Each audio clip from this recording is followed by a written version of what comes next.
Hi all, இன்றைக்கி ஒரு super wholesome nutritious cake தான் பார்க்க போகிறோம். பனானா டேட்ஸ் கேக் எப்படி செய்யலான்றதை பார்க்கலாம். இந்த கேக்குக்கு நான் டேட்ஸ் 1 கப் எடுத்திருக்கேன். பேரிச்ச பழத்தில் இருக்கிற கொட்டையெல்லாம் நீக்கிட்டு இந்த மாதிரி எடுத்து வச்சுக்கோங்க.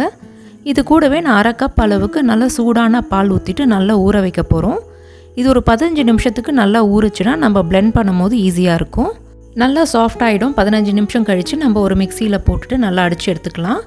இது கூடவே ஒரு பெரிய சைஸ் வாழைப்பழத்தையும் இந்த மாதிரி கட் பண்ணிவிட்டு இதோட ஆட் பண்ணிக்கோங்க. இது நல்லா ஸ்மூத்தாக ஒரு பேஸ்ட்டாக அரைச்சி எடுத்துக்கோங்க. இது ஒரு பவுலில் ட்ரான்ஸ்ஃபர் பண்ணிக்கோங்க. இது கூடவே நான் 1/4 கப் அளவுக்கு வெஜிடபிள் ஆயில் ஆட் பண்ணிக்கிறேன். இது நல்லா விஸ்க் பண்ணிக்கோங்க. இந்த ஆயிலும் இந்த பனானா மிக்சரும் நல்லா ஸ்மூத்தாக பிளெண்ட் ஆகணும். 5 நிமிஷம் இந்த மாதிரி நல்லா பீட் பண்ணிங்கன்னா நல்லா ஸ்மூத்தான கன்சிஸ்டன்சி வந்துடும். பேரிச்ச பழத்தோட ஸ்வீட்னஸே இந்த கேக்குக்கு கரெக்டாக இருக்கும். ஸோ நீங்கள் எந்த ஒரு எக்ஸ்ட்ரா சுகர் ஒரு ஜாக்ரி எதுவுமே ஆட் பண்ண வேண்டாம்.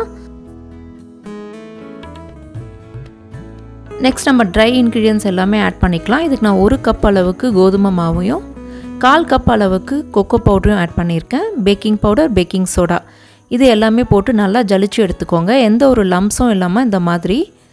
இந்த மிக்சரோட ஒரு 1/2 கப் அளவுக்கு வெதுவெதுப்பான பால் இதோடு சேர்த்துட்டு நம்ம நல்லா மிக்ஸ் பண்ண போகிறோம். பால் நீங்கள் சேர்க்கும் போது கொஞ்சம் கொஞ்சமாக சேர்த்து மிக்ஸ் பண்ணிங்கன்னா ஈஸியாக இருக்கும். இந்த பேட்டர் ரொம்ப தண்ணியாகவும் இருக்கக்கூடாது, ரொம்ப கட்டியாகவும் இருக்கக்கூடாது. ஸோ அதுக்கேற்ற மாதிரி நீங்கள் பாலை கொஞ்சம் கொஞ்சமாக ஆட் பண்ணிவிட்டு இந்த மாதிரி மிக்ஸ் பண்ணிகிட்டே இருங்க. ஸோ இந்த கன்சிஸ்டன்சிக்கு கண்டிப்பாக இருக்கணும். இது கூடவே நான் வெனிலா எக்ஸ்ட்ராக்ட் கொஞ்சம் ஆட் பண்ணியிருக்கேன். இது ஒரு ஃப்ளேவருக்கும் நல்ல அரோமா கொடுக்கும். ஃபைனலாக இது கூட நான் சாக்கோ சிப்ஸ் ஆட் பண்ணிக்கிறேன். இதுக்கு பதில் நீங்கள் வால்நட்ஸ் கூட சாப் பண்ணிவிட்டு ஆட் பண்ணிக்கலாம். நல்ல ஃப்ளேவராக இருக்கும்.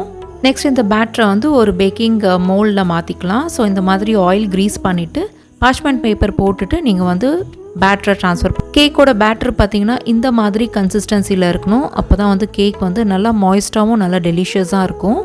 பேட்டர் ரொம்ப லூஸாகவும் இருக்கக்கூடாது, ரொம்ப கட்டியாகவும் இருக்கக்கூடாது. ரொம்ப லூஸாக இருந்ததுன்னா ஸ்டிக்கியாக இருக்கும், கட்டியாக இருந்ததுன்னா உங்களுக்கு ரொம்ப கேக் பிரேக் ஆகிற மாதிரி இருக்கும். ஸோ பர்ஃபெக்ட் கன்சிஸ்டன்சி கண்டிப்பாக முக்கியம். நீங்கள் அவனில் பேக் பண்ணலாம், இல்லைனா கடாய் ஒரு குக்கரில் பேக் பண்ணலாம்.